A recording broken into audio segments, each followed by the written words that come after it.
Good day, YouTubers, back again with another video, and today we're doing some custom work on the Superduke. It's not crazy custom, but it's custom nonetheless. Anyways, so a very popular tail tidy for the Superduke is the New Rage Cycle tail tidy, right? Everyone loves this thing. I love it. I love mine. Very good build quality, unique design. However, for the Gen 3 Superdukes, instead of making the turn signals, these guys, they decided to make like this 360-degree thingamajig turn signal for the fronts. They only have these available for the Gen 2 Superdukes. However, I like my signal lights to match front and rear. I don't want a mismatch set on my bike. So I already did that side, so that's pretty much how it's gonna look when everything is said and done. But I didn't want to like be trial and error and while on camera as to how I did this install. So with that being said, I decided to do the right side and film the left side. And throughout the video, I'll tell you guys all the problems I ran into, some of the things you can look out for, so you can make your install a little bit more seamless if you decide to do this installation. Okay, so with that being said, let's go ahead and mount my camera, aka my iPhone, because iPhone video rules. Excuse my garage, I just moved here, but now I have a garage, but I have like stuff everywhere. Alright, so yeah, I guess to start off, because there's another like turn signal video on YouTube. It's like very actually, he's not explaining anything, but he's just kind of explaining how difficult it is, and boy, he's not lying. I thought I would be able to access the harness if I pull the headlight off, which is why the headlight is off. It's not really a necessity to take the headlight off, but screw it, it's out of the way, so I just left it off. But one thing you will need to do is take these fairings off, just like my boy Kenmoto said. I think that's his name. Both sides. The back has to come off because the tank is going to have to be loose to access the right side of the bike's wire loom, which I'm gonna tie into this video when I edit it. As far as the left side of the bike, I'm not 100% sure what the process is just yet, but we're gonna figure this out together. So typically the wire looms, they all meet up in these little rubber boxes right here. So to access that, this canister, I'm assuming it's for emissions, it just slides right up like that. And then this appears to just clamp onto the frame of the bike and being held on by oh no. Here's my Torx. It's being held on by a T30 Torx, which is like the same size for almost everything. So thanks KTM, you guys make that much easier. So we're gonna just pull this guy off. Should pop off, alright, and it does. And we're gonna just put the screw back so that I don't lose it. You guys are seeing this. It's the first time. I'm seeing it for the first time. Hopefully it's not too gnarly in here. Okay, that's not as bad as the other side. That side is a nightmare as far as space is concerned. Now, typically the turn signals are going to be this little itsy bitsy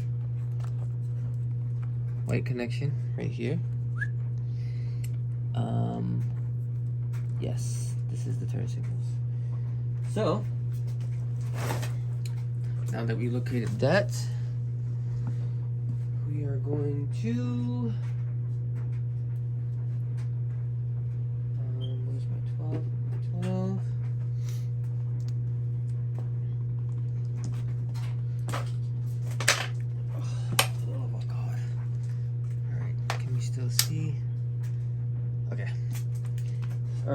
so this guy is the turn signal connector. Take a little Phillips head, push there, and give it a pull. Man. Let's go today.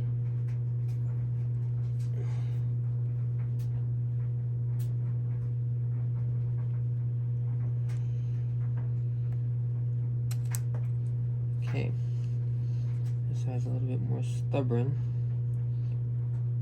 and the other side. Oh, there we go. All right, then let's pop these zip ties off. Make sure I get the right ones.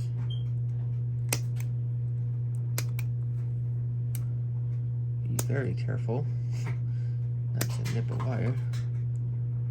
Probably the worst tool I could be using.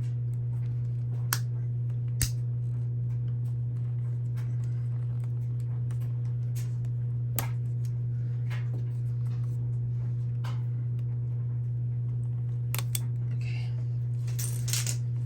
All right.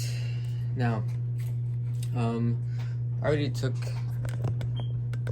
the signal light little guy loose. It was being held on by another T30. Again, they're all the same size.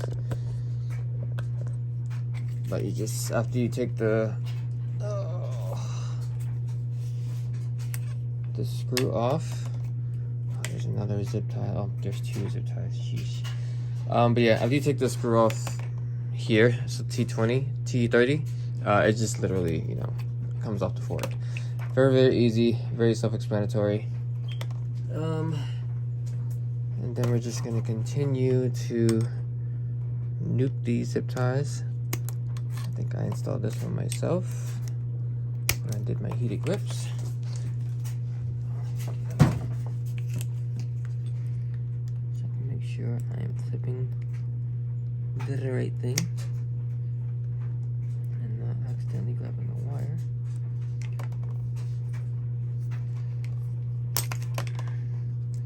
Okay. Alright, after you break all the zip ties, she comes loose. Now,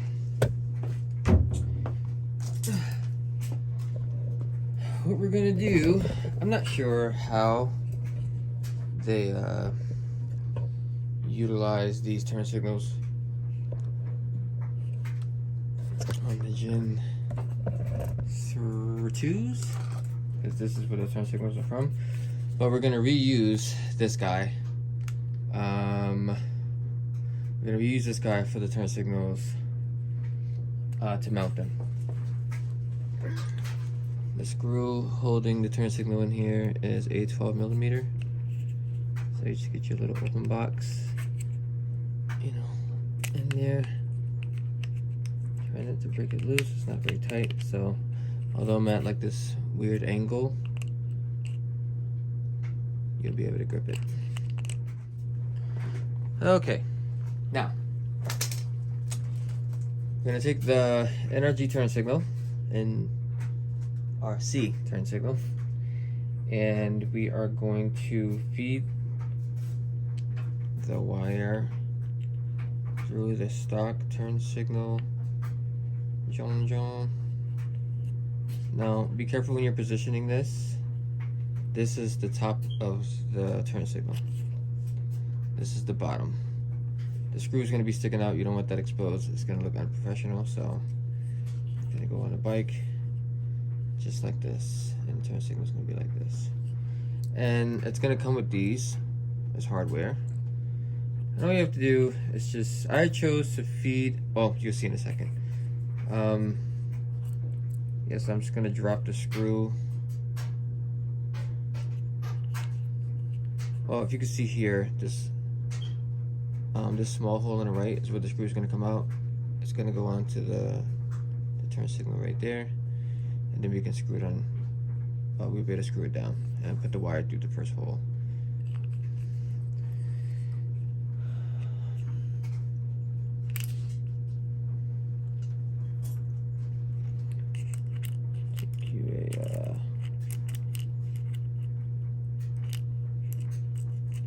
This parts are a little challenging because you know, can't fit your hand in there to get the screw in the hole, but you know, use a screwdriver or something to negotiate it for you. So once you get it to this point, you're gonna take the provided nut, put it on top of the screw,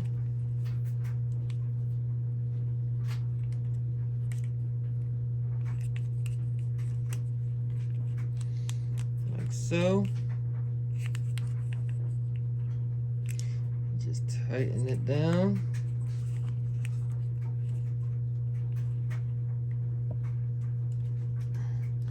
If you have an open box wrench, this is probably a 8mm, but I don't know where my 8mm is, so I'm just using some pliers to hold it. I tighten it down, it doesn't need much. And boom, that's it. Now you have a mount that'll fit a Gen 3 for your NRC Gen 2 turn signals. All you have to do is just clamp that on.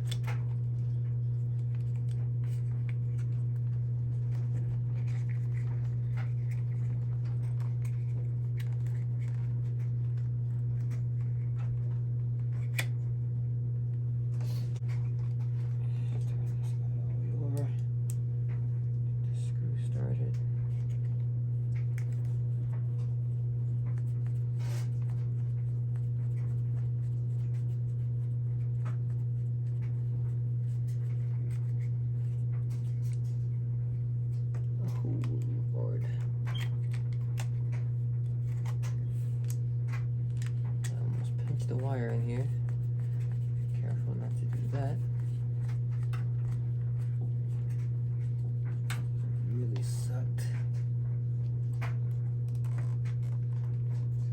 It's so tight. KTM definitely focused on making their wires look nice and neat at the expense of I'm getting crimped up, that's for damn sure. Alright. And there they are on the bike. Let's take another look. Ah, they look so beautiful. I mean, the whole thing looks like crap right now, but you know, you get the point. They're mounted up there. Tight, not going nowhere. Obviously I have to tighten a little bit more, but I'm just, you know, I'm mocking up at the moment. That's a mock it up. Alright. At this point, just feed the wire back here. Inside these wires is going to be a resistor so that the LEDs don't blink too quickly. So I love NRC, yes. Because they do such a good job making it nice and integrated, you know, and everything's factory fitting. I can confirm that the wire connection is the same, so it will be plug and play.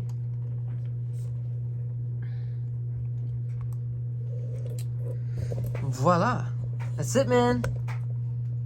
That's it. Just plugs into there, everything bong bong bong. I guess we could do a test. Crap, my seat's falling apart. But I have to hook up my the proximity sensor for the key. Otherwise the bike's not gonna respond to the key. So let's do that really quickly. Okay, and here we go. That's it. Everything's all good. Everything's nice and tight. I'm probably gonna readjust them a little bit so they're aligned properly and perfectly. But it's plug and play, guys. All you have to do is just reuse this mount.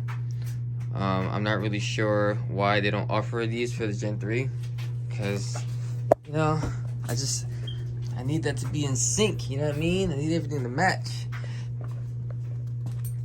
And once I put the headlight on, it's gonna tie everything back together. It's gonna be awesome. Now one thing I will say, so looking at it from, like, if you're on the bike, the left side goes on plug and play, no issues. Oh man, look at these wire loops. It's long, the wire's long enough, it's plug and play, the resistors are built into the wire, perfect. However, the right side of the bike, the wire is like, as you can see, it is about an inch. It's about 2 inches too short. So obviously you need to be able to turn the bike left and right without your signal wire not coming out.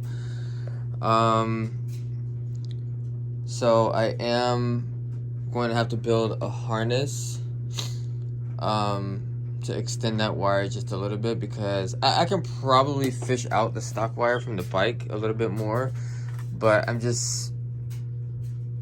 feel like going through that.